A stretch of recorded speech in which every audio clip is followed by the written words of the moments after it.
9 PM special में आइए अगली खबर का रुख करते हैं। बात हमारे देश की करेंगे जो कि बड़े बदलावों से गुजर रहा है। ये बदलाव आर्थिक है, ये बदलाव सामाजिक है, तो ये बदलाव सियासी भी है। और इसके साथ हमारे देश में एक डूइंग इट राइट वाला बदलाव भी आ रहा है। ये बदलाव हमारे देश के स्कूलों में हो रहा है। कहते हैं कि बचपन गीली मिट्टी के समान होता है। संस्कारों की नींव बचपन में ही डाली जाती है। सही गलत के बीच के अंतर का पाठ भी बचपन में ही शुरू होता है। घर में ये ड्यूटी माता पिता की होती है, तो स्कूलों में ये कर्तव्य शिक्षकों का होता है, किताबों का होता है। लेकिन क्या आप ये गारंटी के साथ कह सकते हैं कि आपका बच्चा स्कूल से जो कुछ पढ़कर आ रहा है वो 100% सच है, सही है? स्कूलों की किताबों में जो बातें लिखी वो सही है। इसे आप ऐसे समझिए कि अगर आपके बच्चे को स्कूल में ये पढ़ाया जाए कि मुगल महान शासक थे और महाराणा प्रताप या शिवाजी जैसे योद्धा उनके सामने कुछ भी नहीं थे, तो क्या आप इस बात पर विश्वास कर पाएंगे? अगर किताबों में यह पढ़ाया जाए कि औरंगजेब हिंदू मंदिरों का जीर्णोद्धार कर रहा था, तो आप क्या ये नहीं पूछेंगे कि फिर हिंदुस्तान में इतने सारे मंदिरों को तोड़ने वाला कौन था?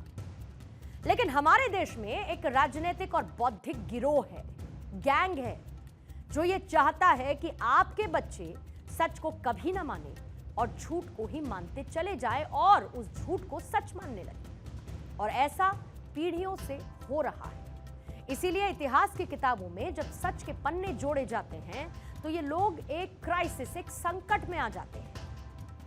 एनसीईआरटी 12वीं कक्षा की राजनीति विज्ञान की नई किताब अब बाजार में आ चुकी है, पॉलिटिकल साइंस की, और इसमें कुछ बड़े बदलाव किए गए।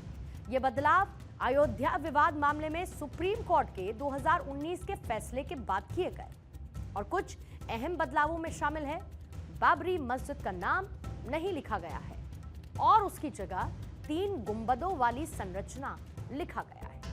साथ ही अयोध्या मामले से जुड़ी जानकारी को घटाकर अब आधा कर दिया गया है, जो कि पहले 4 पेजेस में थी, अब वो सिर्फ 2 पेजेस में है।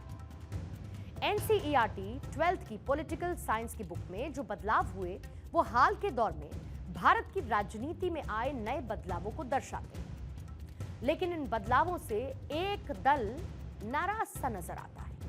वो कौन सा दल है और उसकी दलीलें क्या हैं, आपको ये भी बताएंगे। लेकिन उससे पहले आइए जानते हैं कि आखिर विवाद किन बदलावों पर हो रहा है। दरअसल छठी से लेकर यानी कि 6th स्टैंडर्ड से लेकर 12th क्लास तक की नागरिक इतिहास और राजनीतिक विज्ञान को किताबों में, उनकी किताबों में नई चीजें जोड़ी गई। तो कुछ चीजों को नए संदर्भों में रखा गया, कुछ को माइनस करते हुए हटा दिया गया। जैसे कि मैंने पहले भी जिक्र किया, अयोध्या विवाद। अयोध्या विवाद से जुड़ी हुई जो 4 पेजेस का कंटेंट था उसे सिर्फ अब 2 पेजेस तक समेट दिया गया है। आडवाणी की सोमनाथ से अयोध्या की रथ यात्रा का जिक्र इससे हटा दिया गया। 6 दिसंबर 1992 की घटना में कार सेवकों की भूमिका को हटा दिया गया। अयोध्या के विवादित ढांचे के बाद हुई हिंसा के भी संदर्भ को हटाया गया है।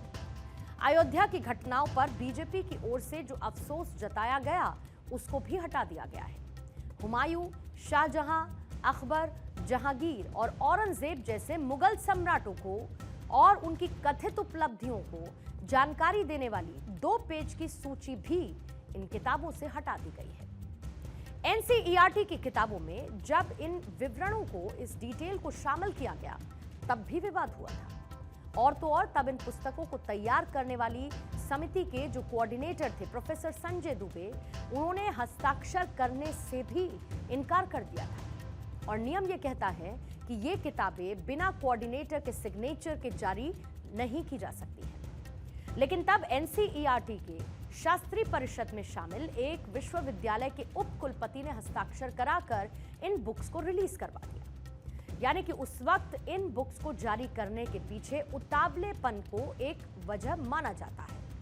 आप अंदाजा लगा सकते हैं, इसमें उसी बौद्धिक गिरोह का रोल है जिसकी बात हमने अब से थोड़ी देर पहले की थी। दिलचस्प बात यह है कि बाल मन को ऐसी एकतरफा जानकारी देने वाली किताबें 2004 में आई। यूपीए 1 के दौरान तैयार की गई। मई 2004 में मनमोहन सरकार के मानव संसाधन मंत्री बनते ही अर्जुन सिंह अपने पसंदीदा अधिकारी सुदीप बनर्जी को मंत्रालय में लेकर आए।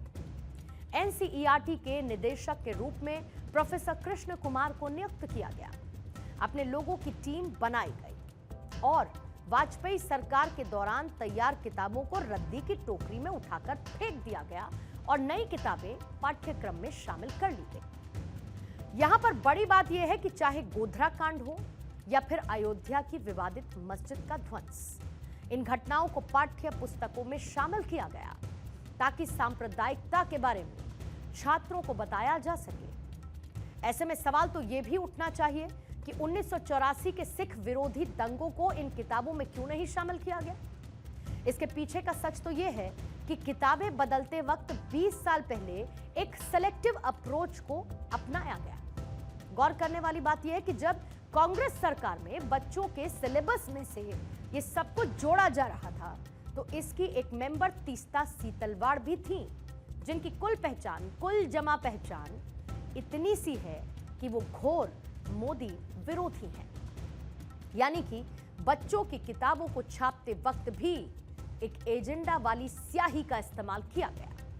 इस स्याही ने बच्चों के कच्चे मन पर किस तरीके का आघात किया होगा आप सोच सकते हैं। ऐसे में हमारा यह मानना है कि इन छात्रों को दी जाने वाली किताबों में ज्ञान का भंडार होना चाहिए, विष का घोल नहीं। किताबें मार्गदर्शन के लिए होनी चाहिए, स्वस्थ मन को अवरुद्ध करने वाली नहीं।